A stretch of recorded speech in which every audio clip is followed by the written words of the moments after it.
Olá,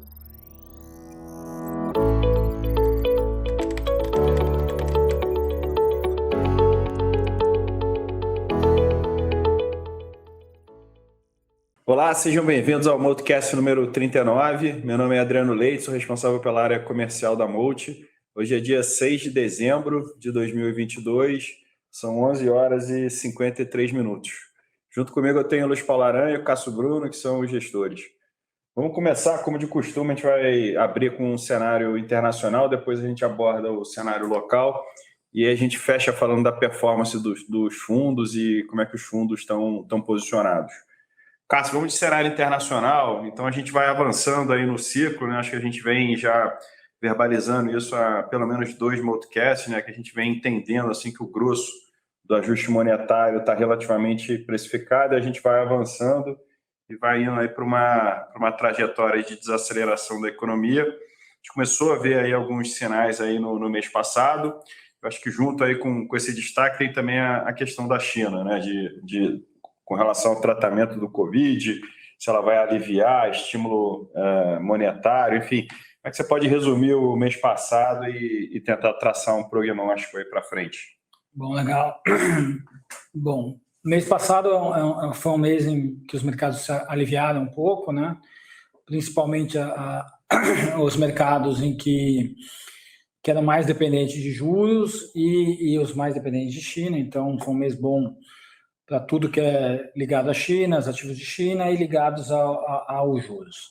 Então, acho que alguns dados saíram, né? Acho que o primeiro dado que saiu, teve muita relevância, foi um Core CPI, né? Que é o núcleo da inflação americana melhor, mostrando aí alguns sinais de aceleração, focado principalmente aí em habitação, que é um componente muito relevante do índice americano,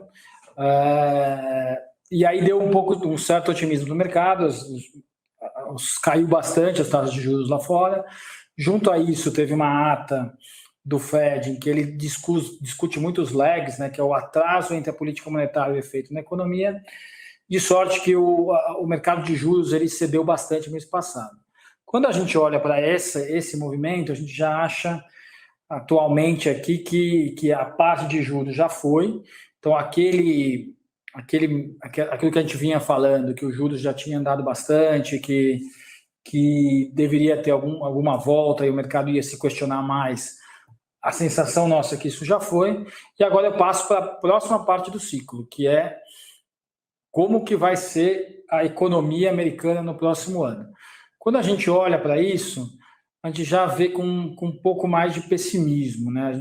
A gente vê já algum tipo de revisão dos números americanos, né? Então, tanto em PIB quanto em crescimento do lucro das empresas, mas assim, parece que ainda tem espaço para que isso aconteça, mais revisões de PIB, mais revisões de EPS, né?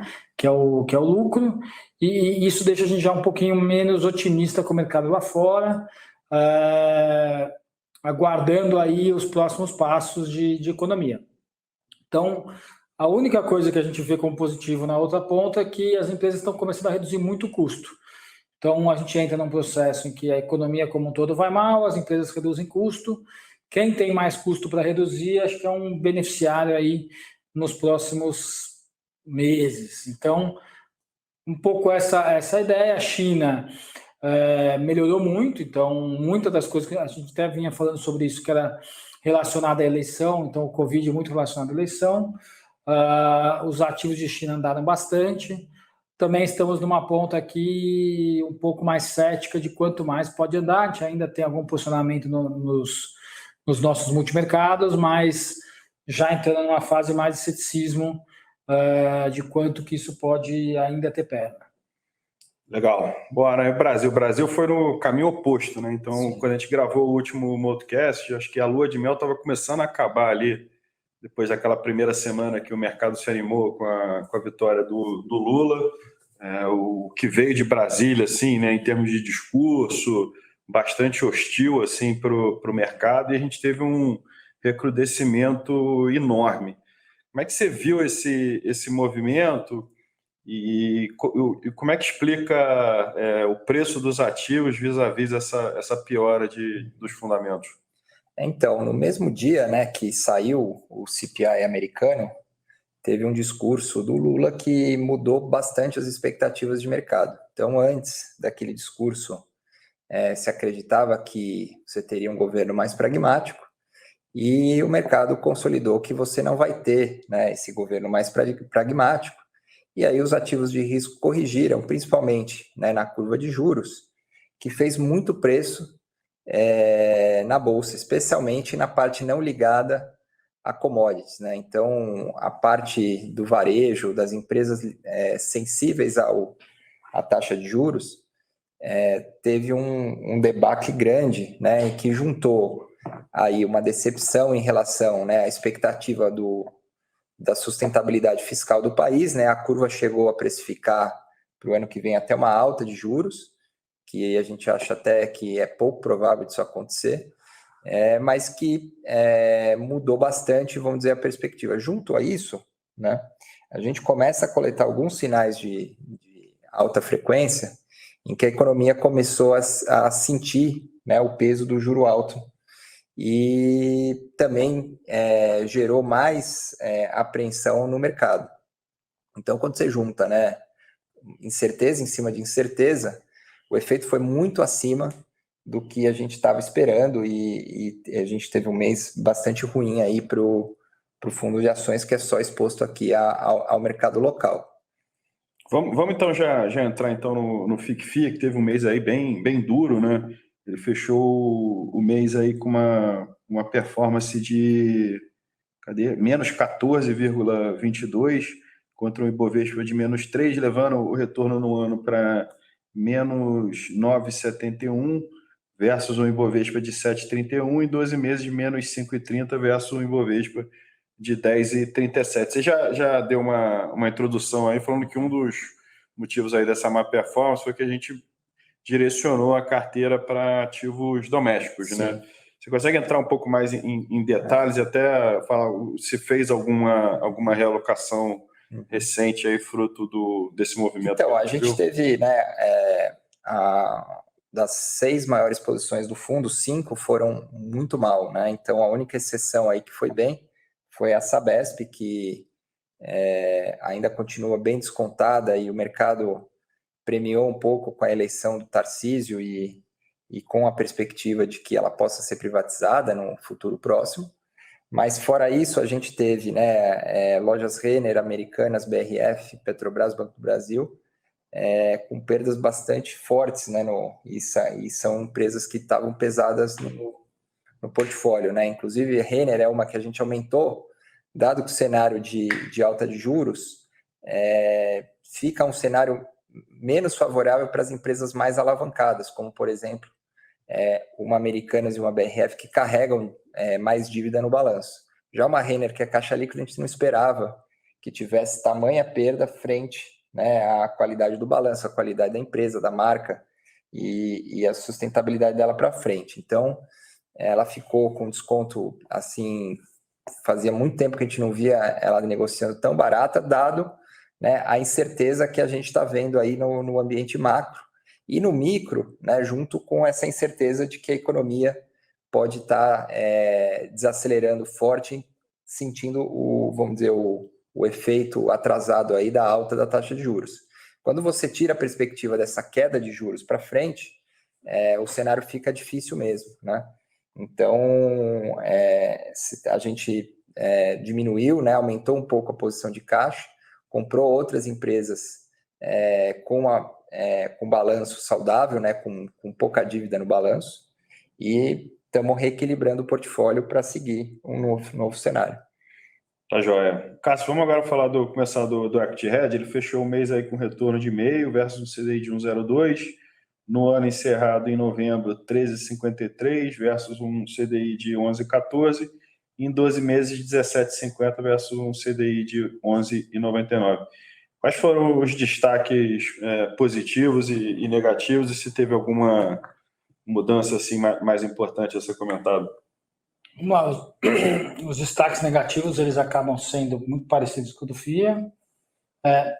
Basicamente, localmente, a gente acabou perdendo bastante dinheiro, o que puxou aí o retorno um pouco para baixo. Só que aí é a vantagem do fundo ser global, né? Então, algumas coisas offsetaram positivamente. Um mês normal, o FII acabou tendo um mês bastante ruim e o Active Hedge é um mês normal, perde um pouquinho de dinheiro, mas um mês normal. A gente ganhou dinheiro em algumas coisas que offsetaram a parte positiva, negativa. Então, os destaques são book internacional, a gente ganhou algo com 100 bases internacionalmente. Então, a gente acertou esse movimento que eu vinha falando de um juros mais baixo, da gente estar andando no ciclo. Então, foi muito bom para a gente na parte de tecnologia.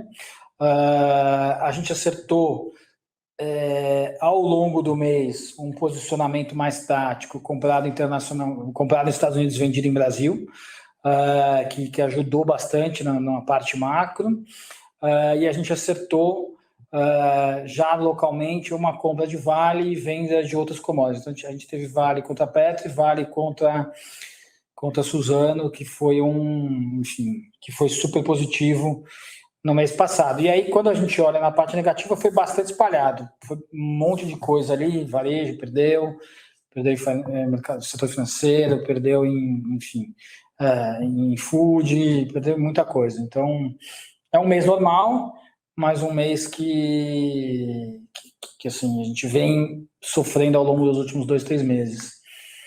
Tá bom. Para fechar, vamos comentar sobre o long bias. Ele fechou o mês de novembro menos 4,61 versus um CDI de 1,02 e um Ibovespa de menos 3,06. No ano, o fundo está com 10,90 versus um CDI de 11,14 e um Ibovespa de 7,31. Em 12 meses, o fundo está 17 versus o CDI de 11,99 e o Ibovespa de 10,37. Vamos explorar a parte direcional, né? O quanto você ficou e como você ficou comprado. Lembrando que quase todos os long and short estão dentro do Equity Hedge, fazem parte do long bias também. É isso. Então vamos lá. Do parte long short é a mesma coisa. A parte do FIA é um percentual do long bias, que foi a parte que acabou indo pior no mês passado. E a gente conseguiu offsetar algumas coisas operando bem o internacional quanto o local. Então, lembrando que esse fundo também tem a liberdade de rotacionar entre estar posicionado localmente, estar posicionado internacionalmente. O que a gente fez no mês passado e acabou sendo muito bom, pré o CPI, a gente vinha ali com algum medo de Brasil e a gente conseguiu agir muito rapidamente via índices, em que a gente comprou muito o Nasdaq e vendeu muito o índice brasileiro. Então, a gente vendeu o Ibovespa, comprou o Nasdaq, e isso acabou diminuindo o drawdown do fundo, né? Então, embora tenha sido um mês que a gente foi abaixo do Ibovespa, a gente conseguiu, nesse aspecto, salvar bastante resultado. Ao longo do mês, a gente foi mudando um pouco isso. Hoje, a gente está mais ou menos 50% comprado no fundo, que é o neutro, bastante sem opinião, um pedaço internacional, um pedaço local principalmente via a carteira do FIA, e o pedaço local via índices, mas também oscilando muito entre o local e o internacional. Lá fora via índice. Lá fora via índice, também oscilando muito entre esses dois mercados, já com um pouco mais de medo do internacional, como eu comentei um pouquinho atrás na parte macro. Legal. Bom, próximo podcast aí, pelo menos, já muito provavelmente teremos definido aí o nome, né, do ministro da Fazenda, quem que vai liderar, o tamanho da PEC, né? E a gente vai seguir aqui e procurando as oportunidades. Queria agradecer ao Cássio Aranha, principalmente a quem teve a oportunidade aí de nos ver ou ouvir. E até o próximo podcast, o próximo já em 2023. Então, já desejando aí boas festas a todos e um excelente 2023.